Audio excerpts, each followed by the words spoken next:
माधवपुर गांव के पास एक पुराना रेलवे स्टेशन है जो पिछले 70 बरसों से बंद पड़ा है। गांव के बुजुर्ग बताते हैं कि पिछले 70 सालों से हर अमावस्या की रात को ठीक रात 9 बजे उस बंद स्टेशन की तरफ से शादी के नगाड़ों की आवाज आती है और फिर एक कुंवारी कन्या हमेशा के लिए गायब हो जाती है। अरे सुरेश काका, आज वह काली अमावस्या की रात फिर से आ गई। वह भूतिया बारात आज फिर से हमारे गांव में आएगी क्या? हाँ बेटा, ये अशुभ रात आज फिर से लौट आई है। अब पता नहीं किसकी बेटी या किसकी बहन इस गांव से आज हमेशा के लिए विदा हो जाएगी। आज वही काली अमावस्या की रात फिर से लौट आई थी। गांव भर में एक अजीब सी सनसनी फैली हुई थी। लोग डरे सहमे आपस में बातें कर रहे थे। पूरे गांव में आज एक अलग ही सन्नाटा पसरा हुआ था। चारों ओर भय का वातावरण था जो हर अमावस्या को आमतौर पर गांव में रहता है, लेकिन इस बार गांव के मंदिरों में विशेष पूजा का आयोजन किया गया था। गांव वाले मंदिरों में जाकर भगवान से प्रार्थना कर रहे थे कि इस बार उनके घर की बेटी न बचे। देखते ही देखते शाम ढल गई थी। गांव में चारों ओर अंधेरा छाने लगा था। लगभग शाम के 7 बज रहे थे। तभी हम देखते हैं कि गांव की एक चाय की दुकान पर कुछ लोग बातें कर रहे हैं। सुरेश काका, आज फिर से ठीक रात 9 बजे वो भूतिया बारात हमारे गांव में आने वाली है। मगर मुझे ये समझ नहीं आता कि कब तक यह बारात हमारे गांव से ऐसे ही कुंवारी लड़कियों को ले जाती रहेगी। क्या कोई भी इसे रोक नहीं सकता? बेटा, गांव वालों ने बहुत कोशिशें की थी उस भूतिया बारात को रोकने की, लेकिन क्या हुआ था जब उस भूतिया बारात को रोकने के लिए गांव वाले गए थे? कृपया बताइए। सुरेश काका ने गहरी सांस ली और बोले, उस रात जब गांव के 12 से 15 आदमी उस भूतिया बारात को रोकने गए थे, उनमें मेरे पिताजी भी थे। लेकिन उस रात के बाद मैंने अपने पिता और उन सभी गांव वालों को आज तक कभी नहीं देखा। गांव के लोग इस घटना से इतने डर गए कि उस दिन के बाद कभी किसी ने उस भूतिया बारात के सामने जाने की हिम्मत नहीं की, क्योंकि हम सब समझ गए थे कि अगर हम उस बारात के सामने गए तो जीवित वापस नहीं लौटेंगे। लेकिन काका, वो भूतिया बारात तो सिर्फ कुंवारी लड़कियों को ले जाती है। फिर उस दिन गांव वाले क्यों गायब हो गए? क्योंकि बेटा, गांव वालों ने उनके सामने जाने की हिम्मत की थी। और जो भी अमावस्या की रात घर के बाहर रहता है, अगर उन बारातियों की नजर उस पर पड़ जाए तो वे उसे भी साथ ले जाते हैं। इसीलिए वे उन गांव वालों को भी ले गए।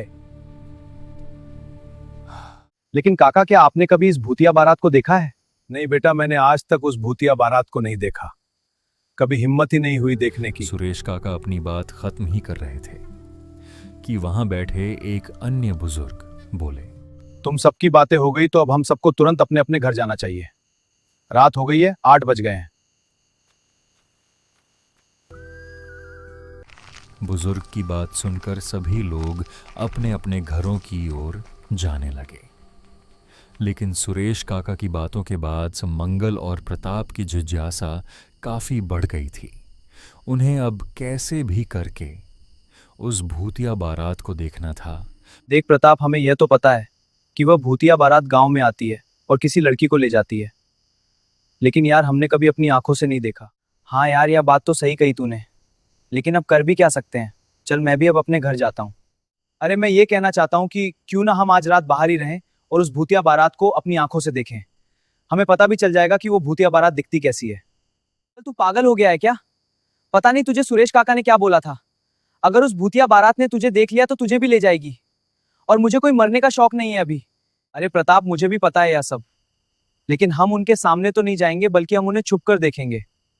उन्हें पता भी नहीं चलेगा कि हम उन्हें देख रहे थे।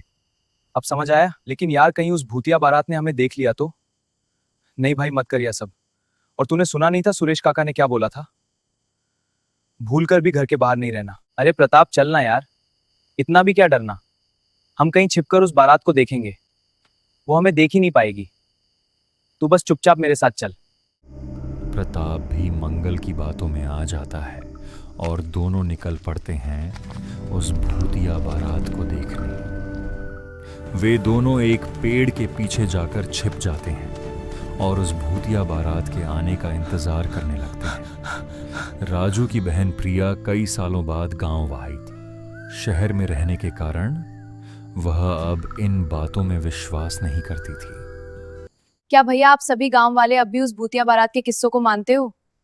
अब मैं बड़ी हो गई हूँ भैया, अब मैं इन भूतिया बातों पर यकीन नहीं करती और आप भी इस अंधविश्वास से बाहर निकलो। अरे छोटी, यह कोई अंधविश्वास नहीं है।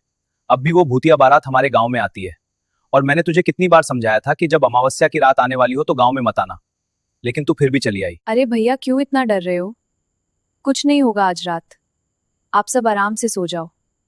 प्रिया, तुम पढ़ी लिखी हो, यह हमें पता है, लेकिन यह तुम्हारा शहर नहीं है, यह गांव है और यहाँ अब भी हर अमावस्या को वो भूतिया बारात जरूर आती है।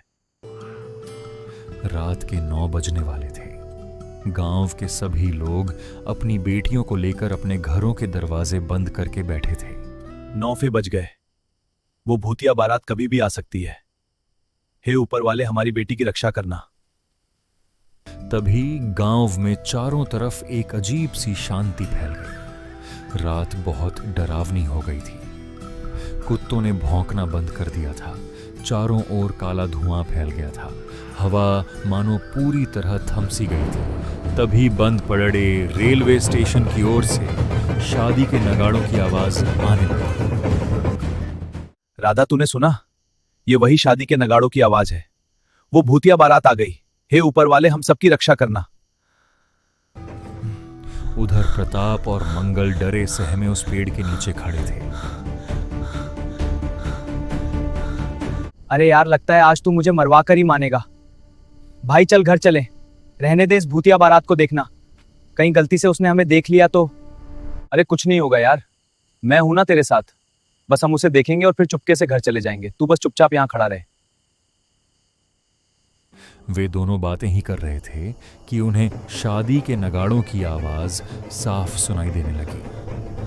पहले ये आवाज धीरे। अरे मर गए रे मंगल, वो भूतिया बारात की आवाज सुनाई दे रही है। लगता है वो स्टेशन से निकल आई है और गांव की ओर बढ़ रही है। तभी सफेद धुएं के साथ एक भूतिया बारात निकलकर गांव की ओर बढ़ने लगी। उस बारात में किसी का शरीर जला हुआ था तो किसी का मुंह विकृत था। सबकी आंखें खून से भरी हुई थी। कोई नाच रहा था तो कोई नगाड़े बजा रहा था। इस तरह वह बारात धीरे धीरे गांव की ओर बढ़ती जा रही थी। थोड़ी ही देर में वह भूतिया बारात गांव में आ गई। सभी भूतों के चेहरों पर एक भयानक हंसी थी। जब प्रताप और मंगल की नजर इस भूतिया बारात पर पड़ी तो वे डर के मारे कांपने लगे। मर गए रे मंगल, वो देख, वो भूतिया बारात गांव में आ गई। अरे बाप रे, हे ऊपर वाले, बस आज की रात बचा लो, फिर इस मंगल के साथ कभी रात में नहीं भटकूंगा। दोनों उस भूतिया बारात को देखकर वहीं जम गए। उनका शरीर भय से कांप रहा था। वह भूतिया बारात जाकर रुकी राजू के घर के सामने। भूतिया दूल्हे ने राजू के घर का दरवाजा तोड़कर अंदर घुस गया। तुम्हारी बहन आज मेरे साथ जाएगी। नहीं, मैं अपनी बहन को तुम्हारे साथ हरगिज नहीं भेजने वाला, चाहे मुझे अपनी जान ही क्यों ना देनी पड़े। तुम्हारी बहन आज मेरे साथ जाएगी ही जाएगी, और अगर रोकने की कोशिश की तो अपनी जान से हाथ धो बैठोगे। इसलिए मेरे सामने से हट जाओ, मैं अपनी दुल्हन को ले जाने आया हूं। अब तुम्हारी मौत पक्की है। जब राजू और लता उसके सामने से नहीं हटे तो उस भूतिया दूल्हे ने उन दोनों को मार डाला। यह सब देखकर प्रिया जोर जोर से रोने लगी, गिड़गिड़ाने लगी, लेकिन उस भूतिया दूल्हे ने उसकी एक न सुनी। उसने प्रिया को उठाया और अपने साथ रेलवे स्टेशन की ओर ले जाने लगा। सभी भूतिया बाराती नाचते गाते हुए अपनी बारात को स्टेशन की ओर ले जाने लगे। जब यह बारात गांव से जा रही थी, प्रताप और मंगल अब भी उसी पेड़ के नीचे छिपकर यह सब देख रहे थे। थोड़ी ही देर में वह बारात रेलवे स्टेशन पर पहुंच गई। तभी स्टेशन पर इतना धुआं फैल गया कि कुछ दिखना मुश्किल हो गया। अचानक कहीं से ट्रेन के हॉर्न की आवाज आई और काले अंधेरे में से एक भूतिया ट्रेन आने लगी। यह दृश्य प्रिया के लिए बहुत भयानक था। वह ट्रेन उस बंद स्टेशन पर आकर रुक गई। उस ट्रेन के चारों ओर घना धुआं फैला हुआ था। जब धुआं धीरे धीरे कम हुआ तो दिखा कि उस भूतिया ट्रेन में बहुत सारी आत्माएं बैठी हैं जो सब प्रिया को देख रही थी। यह देखकर प्रिया और अधिक डर गई। तभी उस भूतिया दूल्हे ने प्रिया को खींचकर ट्रेन की ओर ले जाना शुरू किया। नहीं, मुझे जाने दो। उसे ट्रेन में बैठाते ही वह ट्रेन तेजी से चलने लगी और थोड़ी ही देर में धुआं बनकर गायब हो गई। अगली सुबह गांव वालों को पता चला कि राजू और उसकी पत्नी मारे गए हैं और प्रिया गायब है। गांव में मातम छा गया। मंगल और प्रताप उस रात की घटना को कभी भूल नहीं पाए। उन्होंने उस दिन के बाद कभी भी रात में घर से बाहर निकलने की हिम्मत नहीं की। आज भी हर अमावस्या की रात को माधवपुर गांव के पास उस बंद रेलवे स्टेशन से शादी के नगाड़ों की आवाज आती है और एक कुंवारी कन्या